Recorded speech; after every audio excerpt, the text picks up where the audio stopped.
Hello, everybody, and welcome to our first hashtag Badge Chat show and tell of the year. It's excited to be back with everybody after an awesome summer and a couple awesome chats on Twitter the last 2 weeks.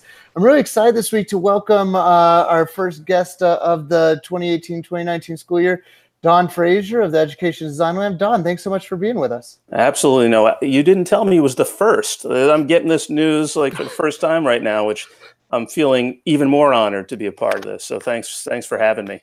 I promise you the honor is all yours, Don. And, I've been fanboying on you and the Education Design Lab for some time now. For folks who are not yet aware of you and the amazing work that y'all are doing there in Washington, D.C., could you mind just starting us off with just a little bit of background on you and the organization? Yeah, absolutely. I'll just first, give a quick thing about me. I've been in education my entire career. So I started my work, the crazy thing is 20 years ago now, as a high school guidance counselor up in the Boston area. So I've been an educator through and through, and everything I've done is always connected to education. So the passion for education as just a necessity and the future for the children we work with, the people we become, et cetera. This is just always driving me in everything I've done. So that's just quick about me. I've been now at the lab, and I'll talk a little bit about the lab, and actually I'll throw a slide up that I think is probably captures it pretty succinctly and quickly, if that's okay, Noah. Totally.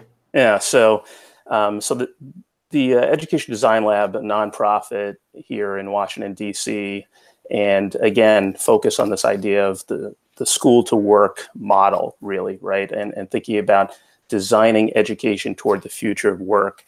So we work in particular areas, including, but not necessarily limited to kind of these buckets, right? So this is kind of as we think about our work and where we're headed. These are just some areas that we've identified and where we're trying to build out some next gen models. So you could say, a lot of people look at us and say, you're a consulting firm, but we really think of ourselves as a design shop, right? Thinking about how to think about the future of work and how education needs to evolve to support that evolution and the future of work. So these are just some areas, and then these are just a handful of examples of what we do. So we work with individual schools sometimes, and we work with colleges and universities mostly, but also really the whole spectrum of education. And these are just a few examples of the types of things that we're doing. But we like to think about this idea of best practices and design and innovation and silo busting. So that's really what the lab is all about. Awesome. For folks who want to learn more about the lab, it is eddesignlab.org, and you can always follow Don. He's at Fraser DE, correct? That's your Twitter handle? Yep, you got it. Make sure to follow him. And for those of you just joining, we're joined by Don Fraser from Education Design Lab. And if you have any questions live for Don on the air, feel free to tweet using hashtag badge chat, and I'll make sure to get those live on the air with Don. And Don, thanks for giving us a couple moments of just that background on you and the organization. And, what I'm really excited about is you guys just made a big kind of splashy announcement just a few days ago. And so that's why I was really excited to reach out to you, because while you've been doing some really cool work, I thought that this announcement on just a number of levels was something that our community really needed to know about. So I don't want to do any spoilers, but I'll kind of pass it back to you to share what's big news. Yeah, no, it's really exciting for us. I mean, we started our badging work really in 2015. You could say conceptually in 2014, which was, as you know, pretty early days for badging. At the time, it was Credly who really stepped up to say, I'd love to get in the sandbox, figure this out, provide you with our platform and your partners who are going to be piloting some of this work, the use of our platform. So informally, we've been working with Credly as a partner to support our badging efforts over the past few years. And now we've really just formalized that partnership. I guess it was, you could say, a long time coming, but ultimately we felt it was good timing, particularly given Credly's their own recent announcement with the merger of Credly and Acclaim, and now the work that we're doing. So they're providing a lot of fuel in the support and the badging platform to help us continue to grow our work. And then from what I've read about it, you're launching this new partnership in kind of tandem with this design challenge to hashtag tee up the skills. Yeah, yeah. So what can you share about that? Yeah, so let me first just kind of talk about design challenge, because you're throwing that phrase out, right? And some people, you and I know what it is, and some of the viewers might, but not everybody. But because we use design thinking as our pedagogy, design challenges in our world, it's what we might call an engagement that takes us through multiple stages of design thinking, including starting with like an understanding phase, which is when you're trying to really understand what is currently happening, and then evolving all the way through to a live pilot. So prototyping and then iterating. And so when we think of a design challenge, that's what we think about, testing a new model to the point where you're actually doing live testing. We're not satisfied at the lab unless we're actually putting something to practice. So that's what gets us really excited. So to your question about this current design challenge around tee up the skills, it really evolved from the idea of the T-shaped learner. And again, I've got a slide that I think will support this. I'll throw this up there also, because it is definitely the kind of thing that if you're not familiar with it, it helps to have a visual. So let me throw this up. So this is really what we're talking about, and the idea of the T-shaped learner really, it's a business term, right? It was probably 20 plus years out there. So we're taking this and really adopting it for our work. When you think about the T, you're thinking about the top part of the T being what we're calling our 21st century skills. So that would be things like oral communication, collaboration, empathy, resilience, those types of skills that if you're in business, you would say transfer no matter what field you're in, right? Nobody's going to say these aren't valuable skills. And then the stem of the T, the vertical, is really the technical skills, right? So that might be the technical skills you need to do a job effectively. And if somebody's hiring you, those might be, if you're somebody like a solutions architect, and I'll show some of that, they're going to want to look at your Java skills, for example, right? So we sort of said, well, what if we could use this idea of the T and really think about, the work that we're doing around digital badging, because we feel like there's a bit of a disconnect, right, around what employers are asking for and what students are bringing to the table, right? So you could say that we're thinking about using the T as a way for an employer to ultimately translate a job description like a solutions architect into more discrete set of skills, right? So here in this visual, what you're seeing in each one of these boxes are the broader skill that we've developed credentials for, digital badges for. And then beneath that, the box of 4 in the smaller letters are the sub-competencies, right? So with initiative, for example, we've identified 4 sub-competencies: lead without title, demonstrate self-awareness. Yeah, I don't know if we're on the same slide that you're on, Don. Really? All right, that's what's shown on my screen. Okay, sorry. I guess I'm just not seeing the little stuff, but maybe I was just getting ahead of you. Sorry about that. All right, no worries. So ultimately, the idea behind this is because our badges have been out there for a while now, and we just released the toolkit so anybody could download content associated with these badges. But we're really trying to prove efficacy, right? So it's an efficacy study. To what extent would these digital badges be helpful to a hiring manager? Right. And you and I have talked about this a lot. There's a bit of a chicken and egg going on, right, where employers aren't broadly seeing digital badges, particularly from students who are just graduating from college. So they're therefore not asking for them. And if you're on the college side, because an employer is not asking for them, you're not necessarily offering them, right? So we've got this problem here, but the lab is really committed to figuring out to what extent a student who has badges representing the skills employers need can shine, right, in both in the hiring process and then in the workplace. So this effort is really about getting employers and universities on the same page. So we have an open application right now. We have a few partners already identified. A university is bringing an employer partner.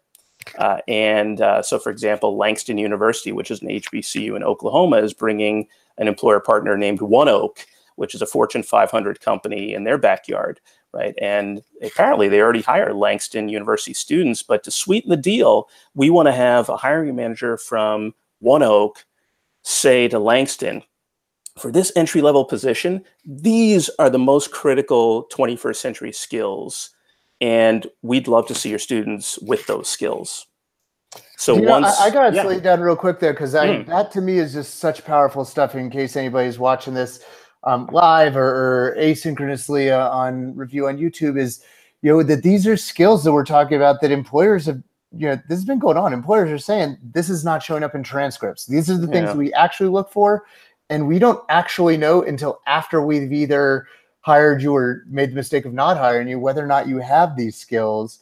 And I see what you guys are doing right now is working hand in hand with, the universities, the learners themselves, and these businesses who are going to be the consumers of the credentials to, create this sort of whole ecosystem that, this is not just some vanity next level portfolios or something. This is actually like a real world itch that's finally getting a scratch. And I think also that kind of validation that you're getting with the employers is also something that a lot of people I know are employers saying these credentials actually matter. And so I just, for anybody who's saying, why is Noah so excited? That's why I'm really excited about what y'all are doing here. And I'm also wondering if you can kind of touch on, Don, by engaging with multiple universities across, these credentials that are going to have, in some cases, the same name, the same criteria. Do you foresee this as also being one of the right answers that's out there as far as, the kind of wild west that we have right now, where there might be, inside of a Credly or a badge or any one of these badge systems, there might be 50 different badges called critical thinking. All of a sudden we might have sort of a shared, common one that can be used cross institution. Am I getting overly excited here, or is that where we're going? No. You're definitely not getting overly excited. I mean, you're right with me, and that's really what is exciting. One of the big exciting pieces of this work is just what you said, right? So here we are, all landing in the same place, right? So you're having universities who are open to this effort say, yes, we're going to and this is also different, right? Just the notion that we're really going to be directly responsive to employers' needs and asks, right? In the past, I think,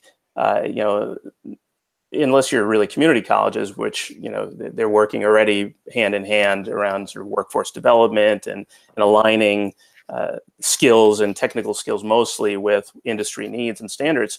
But from a four-year perspective, not happening really widespread, right? And universities have generally felt that what we're doing will work, right? And look, our students get jobs, but we're in a time now, right, where all those things are being questioned. So we're excited that there are institutions that are really willing to say, yes, let's get this thing right. We know there's a really interesting story to hatch here, and we want to do everything that we can in our power to equip our students with the skills that employers are need. So to your point too about the same types of credentials and not having 50 collaboration badges out there or critical thinking badges.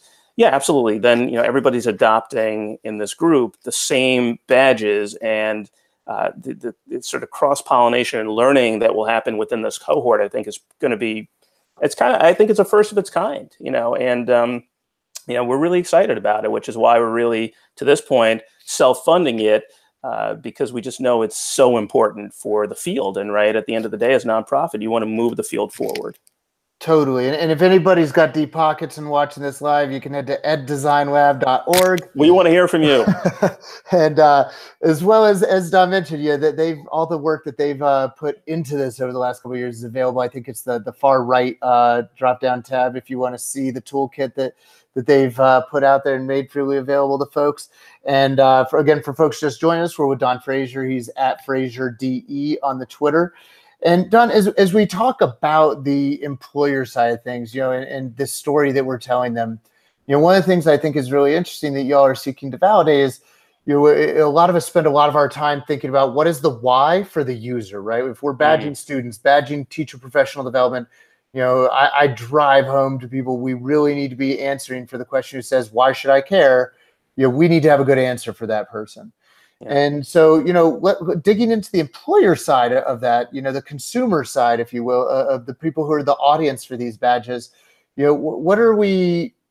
there a need to sell that or do they just get it? What about for the employer, the HR person who says, why should we care? Yeah.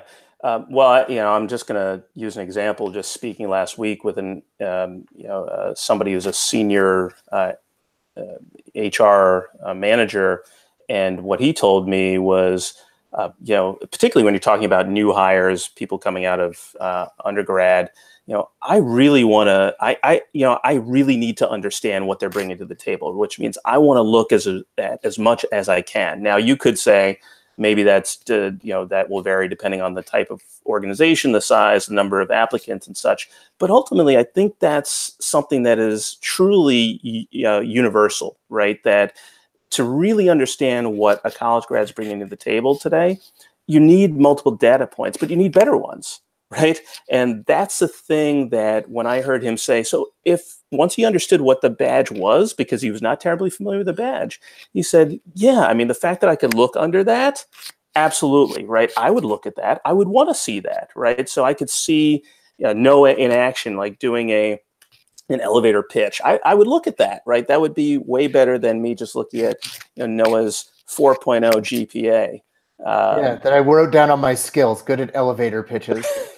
This is a good follow-up to one of us, Ben Room, who's watching live, asked a question that I think ties directly, piggybacks on this point. Don is wondering about the evidence piece to this and saying that on the toolkit, it looks like he's not seeing evidence. Is that just because it's an example one, and do you foresee these all having evidence attached, or absolutely what's the plan there? Well, that's the beauty of badges, right? That you could say a BA or a BS doesn't provide, right? Nobody's going to go hunting to understand the metadata and what metadata are actually available. You could really just go and I had a BA in psychology. Is anybody going to go look at what I took for courses? That's not really of interest, right? So yes, that's really why we thought badges in general as a mode to help learners display whether or not they had these skills, right? I think I brought this up when I was, with you at the Badge Summit. This is, I think,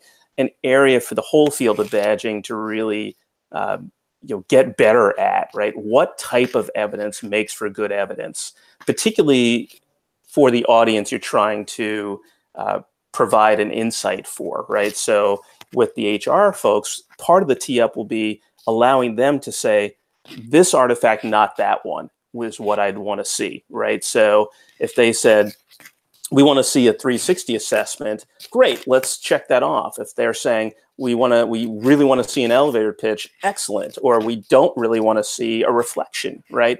So we're going to give them, the employers, an opportunity to say, we want this, not that. And really test whether or not, again, this is what you asked for, right? So if you're now getting everything you asked for, how has that helped you, hiring manager, think about this student in a pool of other students? Awesome. Yeah, I really love that. And I'm glad to hear that you are anticipating evidence being part of it. I know that's something that Ben's really passionate about. And I'm also a big believer that we're empowering the audience, right? That the hiring manager to validate for themselves that not just you got this 4.0 in your psychology course study, but that you deserved it. Yeah. And more importantly, you have the skills for which they're seeking in people who are going to be successful in the organization.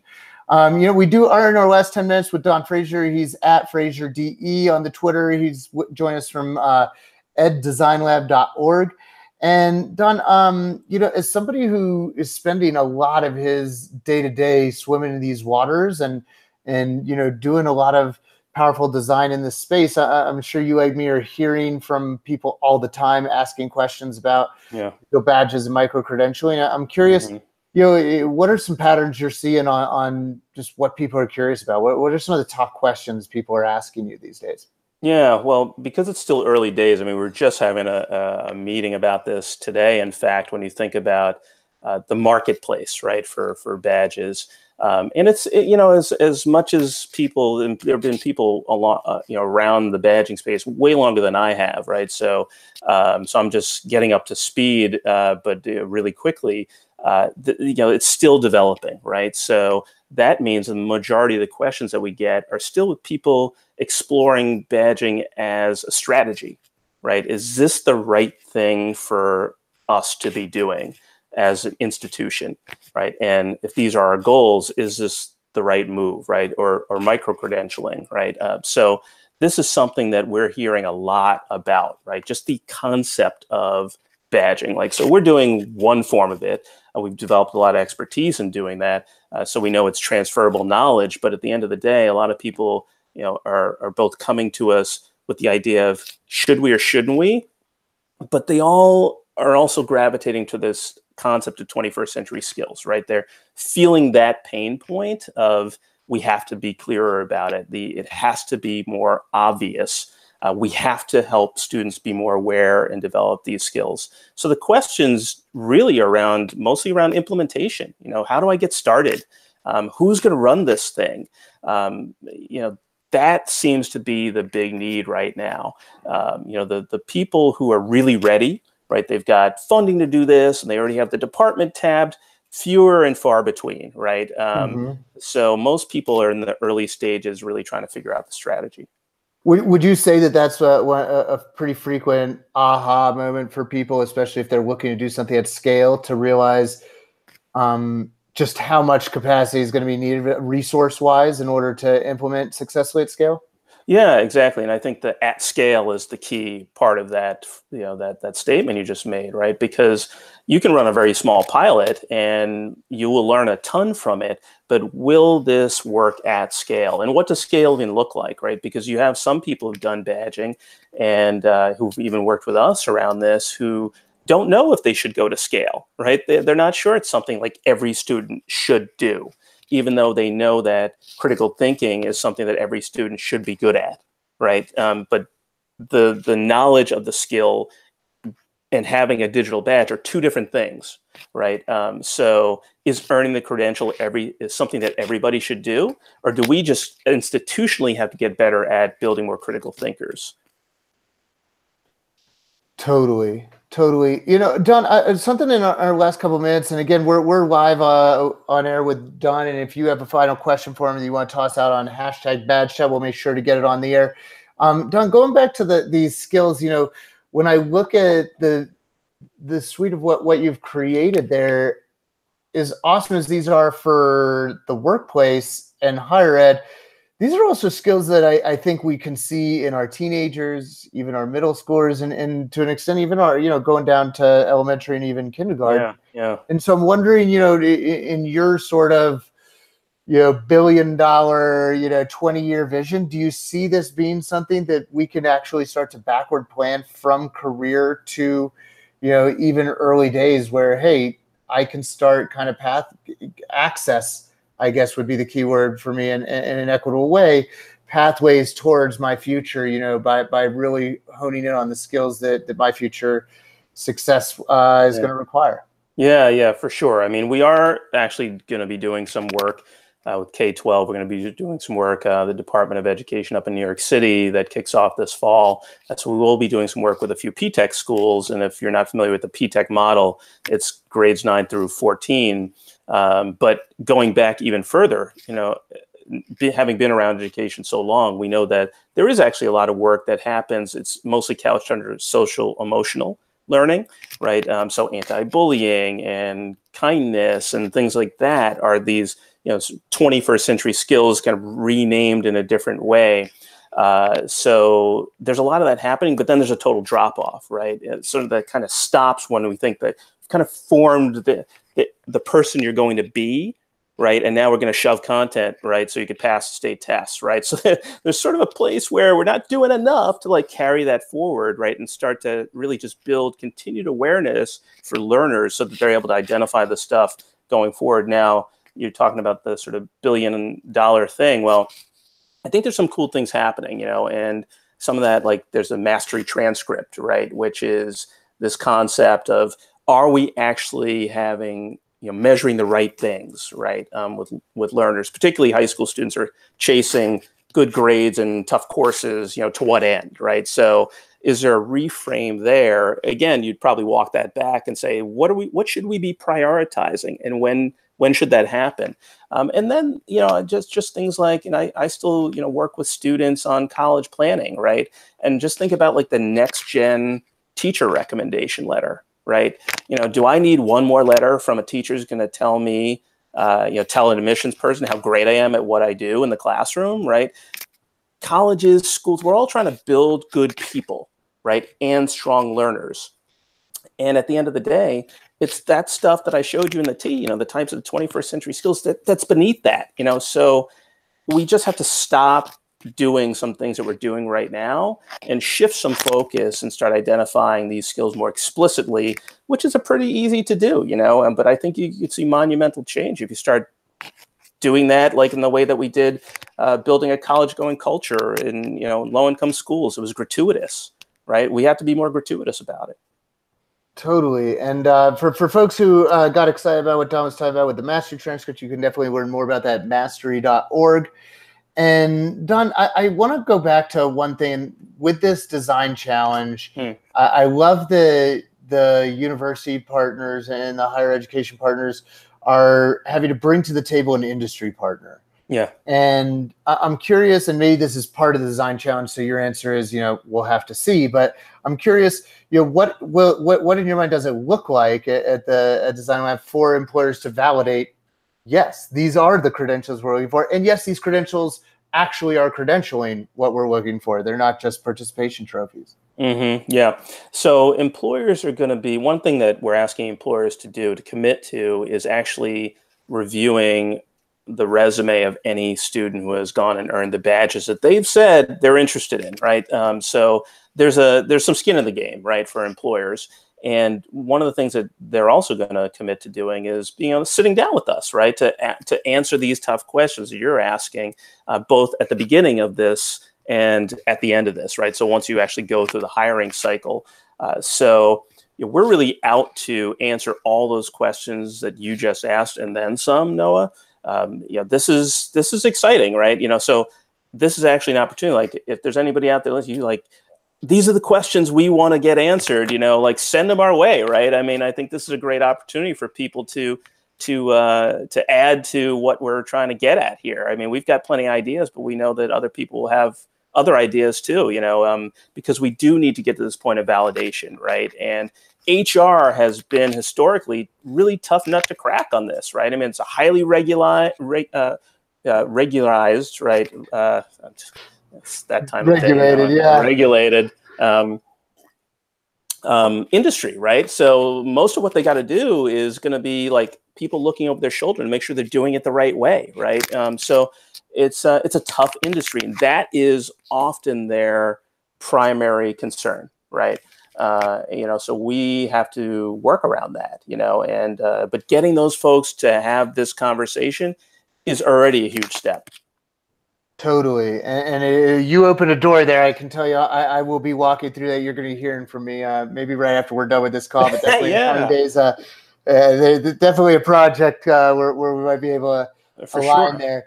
Don, I just can't thank you enough for joining us. Anybody who watched us live, I hope this was a good use of your afternoon. Really, as always, appreciate this entire Bad Chat community for joining us. Don, just to give you a heads up, if you want to check your Twitter mentions, some folks who want some kind of more specifics on the evidence piece, if you can provide some links. Absolutely. But thank you so much for taking the time to share, and please do definitely drop any updates as you do this awesome work on the hashtag so our community continues to be in the know about it. I will, absolutely. And the application process is still open, right? So if anybody out there is listening and they like, we should apply for this, right? I mean, you're getting the support of the Credly platform, you're getting the lab's expertise and our work, at no cost, right? So we want people who are excited about this in the way that you and I are today, and to really author an amazing story here. Love it. And I'm guessing if folks want to take part in that, they can go to eddesignlab.org, and there's a design challenges tab they can click on and get all the information they need, as well as reaching out to you at FraserDE on Twitter. Don, thank you so much for being so generous with your time this afternoon. Have an awesome Monday. And to everybody else, thank you so much, and have a badge-worthy week. Bye, Anytime everybody. for you, Noah.